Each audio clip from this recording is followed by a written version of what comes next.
My wife left me to care for her dying ex, returned with his baby. I served her in front of her whole family. Then shut the door in her face. I never thought I'd be writing this, but here we are, 6 years. That's how long Diana and I were married. Good years, mostly. The kind where you're not floating on cloud 9 every second, but you're building something solid. I work in commercial real estate development, long hours, decent money, stressful but rewarding. Diana was a physical therapist, part-time, working with kids mostly. She loved it. We'd been trying for kids ourselves. 2 years of trying. One miscarriage that hit us both hard. We were seeing a fertility specialist, doing all the tests, keeping hope alive. It was tough, but we were in it together. Or so I thought. Then the call came. It was a Tuesday night. I was reviewing contracts in my home office when I heard Diana on the phone in the living room. Her voice had this edge to it, shock, maybe grief. I didn't think much of it at first. Family drama, I figured. Her side's always got something brewing. When she walked into my office 20 minutes later, her eyes were red. "Warren's sick," she said. "Warren." Her ex from college. I knew the name, knew they'd dated for a couple years before they broke up. She'd mentioned him maybe twice in our entire marriage. Ancient history. Sick how? I asked. "Cancer. Pancreatic. Stage 4. I put my pen down. "That's rough." "I'm sorry," she nodded, wiping her eyes. "His sister called. Said he's got 4 to 6 months. Maybe less." Damn, we sat there for a minute. I didn't know what else to say. What do you say? It's terrible news, but it's also a stranger to me. Some guy she dated a decade ago. Then Diana said, "He's alone." I looked up. "What do you mean?" "His family. They're estranged. Some falling out years ago. He doesn't have anyone. No one to help him through this." Her voice cracked. "He's scared." I felt the shift then. Something in the air changed. Over the next few days, Diana was distant. Distracted. She'd stare at her phone, scroll through old photos. I caught glimpses. Her and Warren, younger, smiling. College kids. I didn't say anything. Grief's weird. People process it in strange ways. Then she sat me down that Friday night. "I need to go help him," she said. I blinked. "Help him how?" "Be there. He's 3 hours away, in Ashford. He needs someone." She looked at me, and her eyes were pleading. "I can't live with myself if I don't do this. It's the right thing to do." I felt my stomach tighten. "Diana. He's your ex, I know. But he's dying. And he's alone. This isn't about us, it's about him having someone in his final months." She reached for my hand. "It's temporary. Just until it's over. Then I'll come home, and we'll go back to normal." I wanted to say no. Every instinct told me this was a bad idea. But how do you say no to that? How do you tell your wife she can't show compassion to a dying man? What kind of person does that make you? So I agreed. "With conditions. Regular contact," I said. "You call me every few days. You visit on weekends when you can. And we're transparent about everything." She nodded. "Promised." Kissed me. "Thank you. I love you." She left the following Tuesday. Packed a bag, loaded up her car, and drove to Ashford. She texted when she arrived. "Made it. Warren's in rough shape. I'll call you tomorrow." Tomorrow came and went. So did the day after. By the end of the first week, her texts were getting shorter. "Busy day. Talk soon." Then just, "Can't talk now." 2 weeks in, she missed our first planned weekend visit. Texted me Friday night, "Warren's condition got worse. I need to stay." "I'm sorry." I tried calling. No answer. Something felt off, but I told myself I was being paranoid. She was dealing with death, with grief, with an impossible situation. Of course she was overwhelmed. I gave her space. That was my first mistake. Space turned into distance. Distance turned into silence. Week 3, Diana called once. 5 minutes. She sounded exhausted, said Warren's pain was getting worse, that she was spending most nights at the hospital with him. I asked when she'd be home for a visit. She said soon. Didn't give me a date. Week 4, just texts. Short ones. "Can't talk right now. He's having a rough time. I'll call you back." She never did. I tried to be understanding. I really did. I buried myself in work, closed 2 deals, stayed late at the office because going home to an empty house felt wrong. Our house. The one we'd picked out together.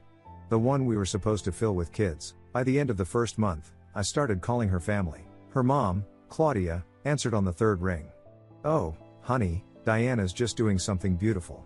You should be proud of her." "I am," I said. "But I haven't heard from her in days." "Is she okay?" "She's fine. Just give her space. She needs to focus right now. Space. That word again. I called her dad next. Gordon's always been a man of few words, but this time he was ice. You need to trust your wife, he said. She's doing the right thing. Trust. Right. Diana's younger sister, Iris, didn't even pick up. Just let it go to voicemail. I left 3 messages. Never heard back. They were shutting me out. All of them. I started checking Diana's social media. Nothing. No posts, no updates, not even a like or comment on anything. Her accounts were active, I could see she was online sometimes late at night, but it was like she'd vanished from the digital world. From my world. 2 months in, I broke. It was a Saturday night. I'd been staring at my phone for an hour, debating whether to drive to Ashford myself. Just show up. See what was actually happening. But I didn't. Instead, I called her at 11 p.m. She answered, but there was noise in the background. Music. Not hospital sounds. Not quiet, somber caregiving. Music. And laughter. Hello? Diana's voice was breathless. Hey, it's me. You okay? Yeah, I'm fine. I can't really talk right now. Where are you? At Warren's place. Look, I have to go. I'll call you later. Diana. The line went dead. I sat there staring at my phone. Music and laughter. At a dying man's house. At 11 at night, I didn't sleep. I took the next day off work, first time in months, and started looking at flights, rental cars, anything to get me to Ashford. I needed to see her. Needed to know what the hell was going on. Then my phone buzzed Monday morning. A voicemail. From Diana. Her voice was flat. Exhausted. Warren passed away last night. It was peaceful. I need some time to process everything. I'll call you when I'm ready. That was it. No details. No emotion. Just a report. I tried calling back immediately. Straight to voicemail. I texted, I'm so sorry. Are you okay? Do you need me to come there? No response. I waited a day. Then 2. Then a week. Nothing. I called Claudia again. She answered this time, but her tone was different. Defensive. She's grieving. Leave her alone. I'm her husband, and you should respect what she's going through right now. She hung up. 3 weeks. 3 weeks of total silence after Warren died. I stopped trying to call.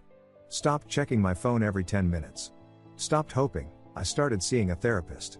Dr. Patel didn't pull punches. You know something's wrong, she said during our second session. You've known for a while. I nodded. So what are you going to do about it? I didn't have an answer then, but I was getting close to finding one. Then, on a random Saturday afternoon 3 months after Diana first left, my doorbell rang. I wasn't expecting anyone. I opened the door, and there she was. Not alone. She was holding a baby. For a moment, I just stood there. Staring. Diana looked thinner. Hair pulled back in a messy bun. Dark circles under her eyes. She was wearing jeans and an oversized sweater I didn't recognize. And in her arms, wrapped in a blue blanket, was an infant. Maybe 2 months old. 3 at most. Can I come in? She asked. I stepped aside. Didn't say anything. What was there to say? She walked past me into the living room, sat down on the couch, our couch, and adjusted the baby in her arms. I closed the door and stood there, arms crossed, waiting. I know you're angry, she started. I wasn't. That was the thing. I felt nothing.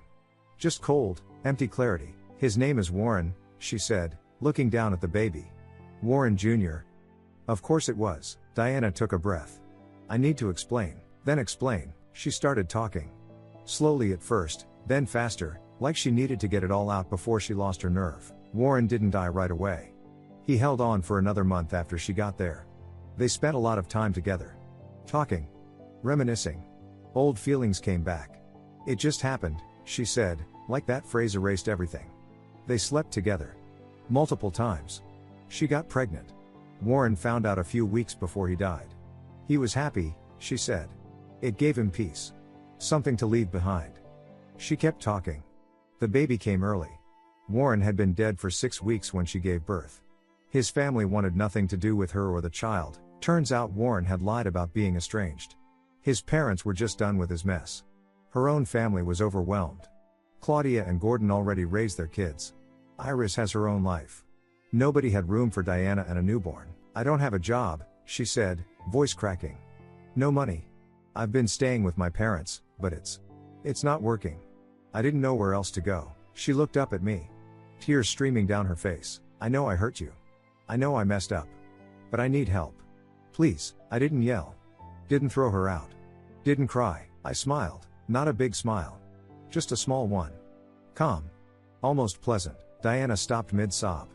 Confused. That's a lot to process, I said evenly. She blinked. Yeah. I know. I walked to the kitchen, poured myself a glass of water. Took a sip. Still smiling.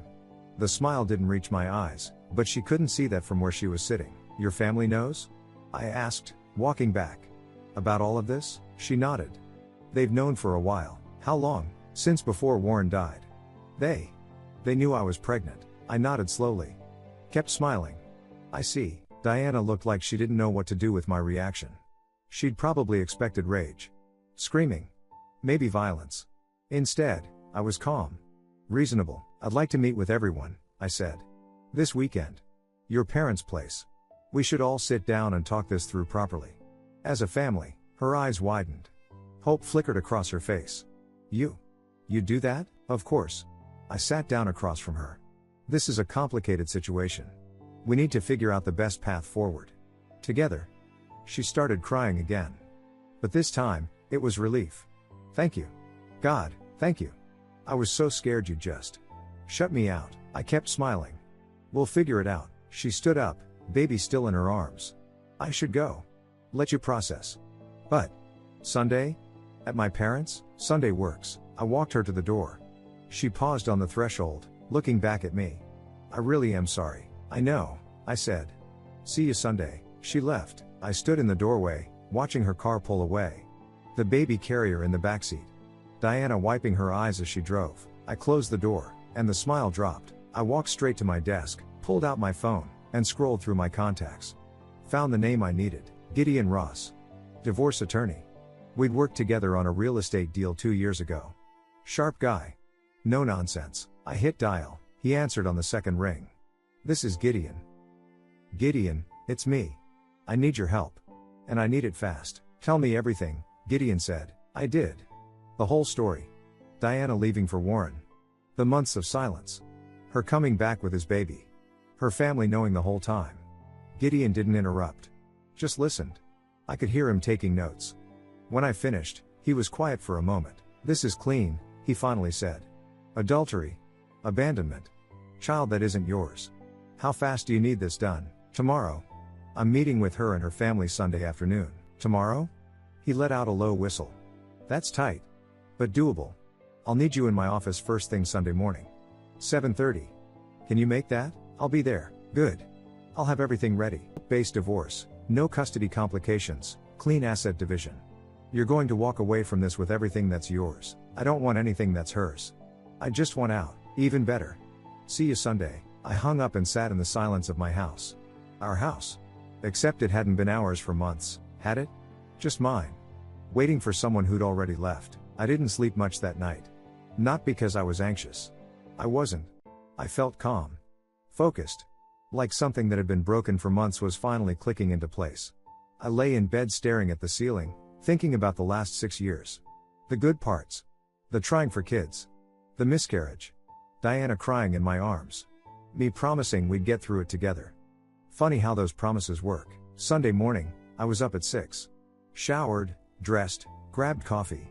I got to Gideon's office at 7:20. He was already there.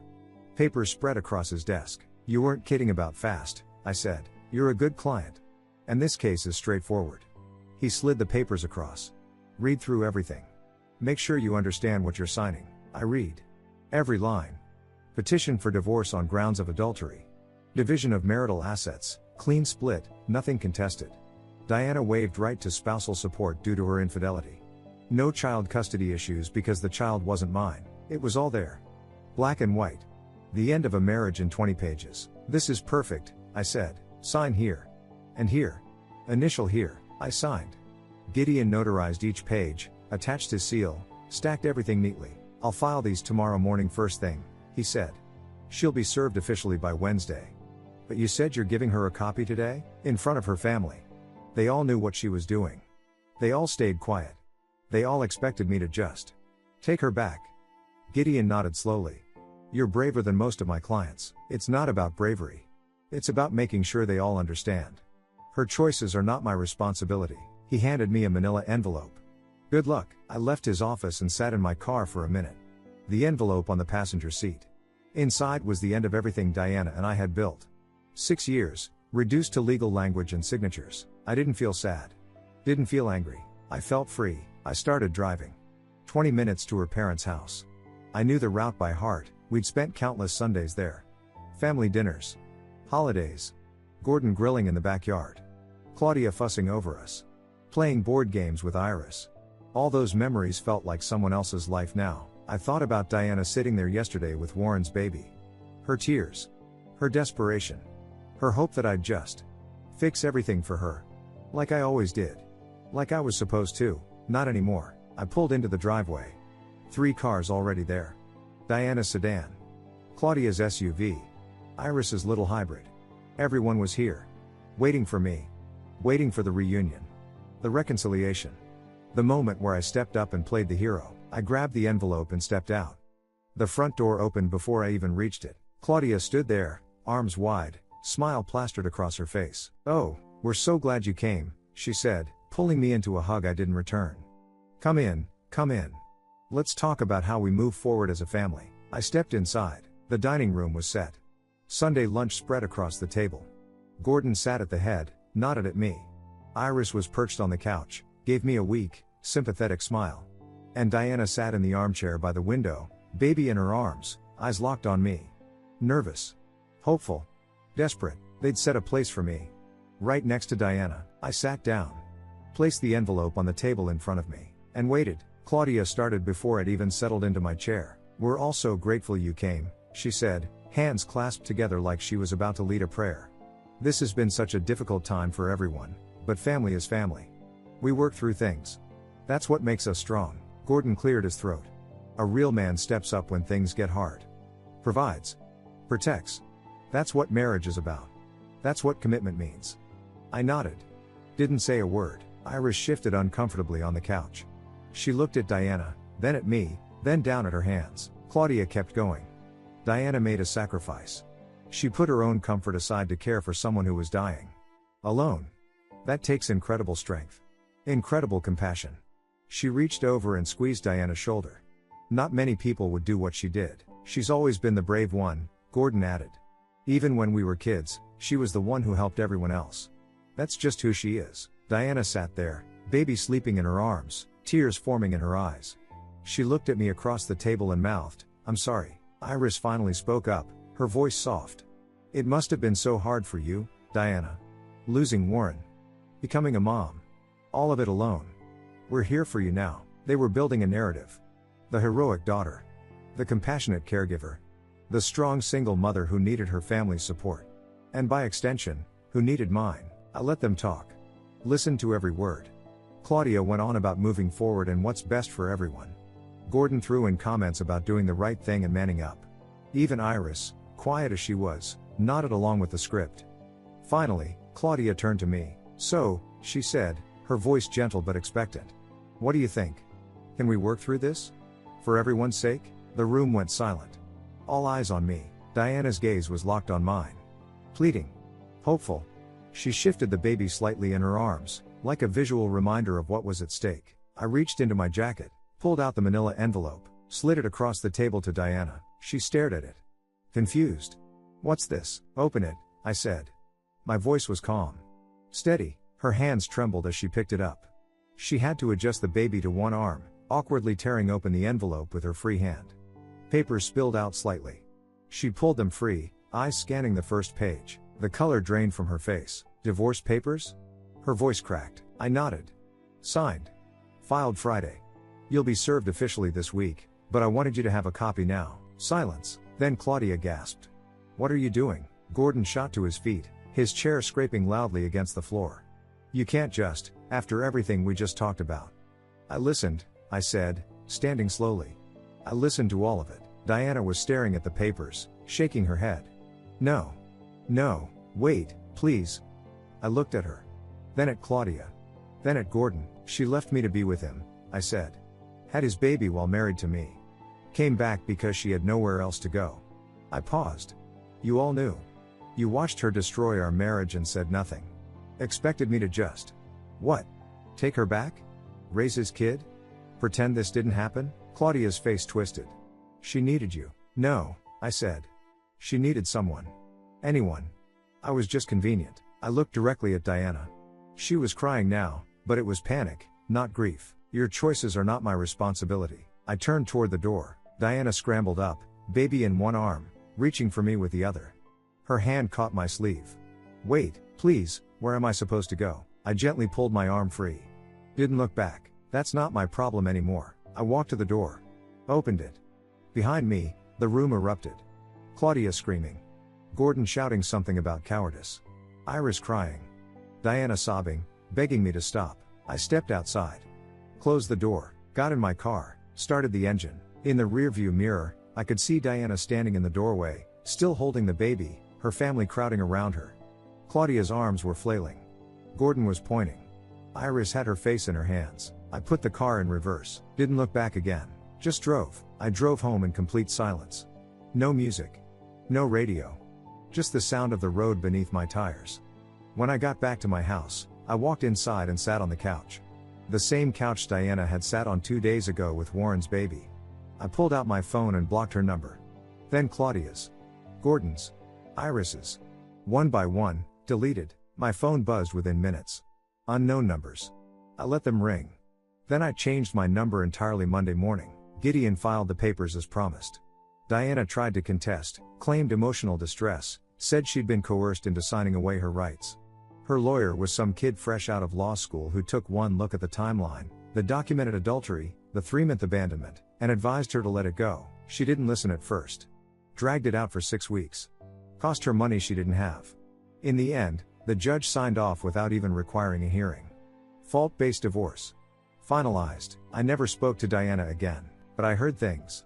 You always hear things. Through a mutual friend, someone from my gym who knew Iris, I got fragments. Diana moved back in with her parents. It was a disaster from day one. Claudia couldn't handle the sleep deprivation, the constant crying. Gordon started sleeping in the guest room to escape the noise. They'd thought they were done raising kids. Now they were stuck with a newborn that wasn't even their grandchild by blood. Iris apparently had a massive blowout with Diana one night. Called her selfish. Reckless. Said she'd torched her entire life for a fantasy and expected everyone else to clean up the mess. They didn't speak for 2 months after that. Diana tried to go after Warren's estate for child support. His parents shut that down fast. Turned out Warren had painted himself as the victim to Diana, estranged, alone, abandoned. Truth was, his family had been dealing with his drama for years. Failed businesses. Broken relationships. They'd finally cut him off when he refused to get his life together. When Diana showed up with a baby, claiming Warren as the father, they laughed her out of their lawyer's office. No paternity test while he was alive meant no claim to his nothing estate. She was stuck. No job. No money. A baby she couldn't afford. Parents who resented her. A sister who couldn't look at her. I didn't feel bad for her. I didn't feel anything. I threw myself into work. Closed 3 major deals in 2 months. My boss noticed. Promoted me to Senior Development Director. Better title. Better pay. Better projects. I started running again. Something I'd let slide during the marriage. 5 miles every morning before work. Joined a new gym. Started therapy with Dr. Patel twice a week instead of once. Slowly, the weight lifted. I stopped checking my blocked messages folder. Stopped wondering what Diana was doing. She became background noise. Then she became nothing. 4 months after the divorce finalized, I got an email. She'd found my work address somehow. It was long. Rambling. Full of apologies and regrets. She realized what she'd done. How she'd hurt me. How she'd taken me for granted. She missed me. Not the marriage, me specifically. Could we talk? Just once? For closure? I read it once. All the way through. Then I deleted it. Didn't reply. She didn't need closure from me. She needed to live with her choices. I thought about that moment when she first came back. Standing at my door with Warren's baby.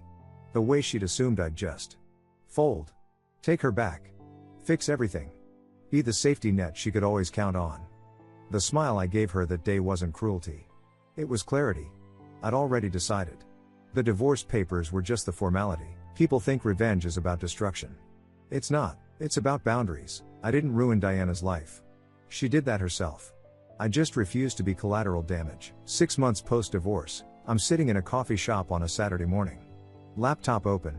Working on a proposal for a new development project downtown.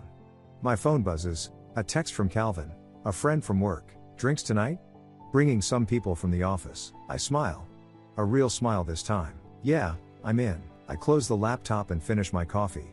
Life's moved on. I've moved on. Diana's a closed chapter. One I'll never reopen. I stand up, grab my jacket, and walk out into the sunlight. I never looked back, and I never will. Thank you so much for watching until the end. If you really like our videos, please don't forget to like, share, and subscribe. Have a great day.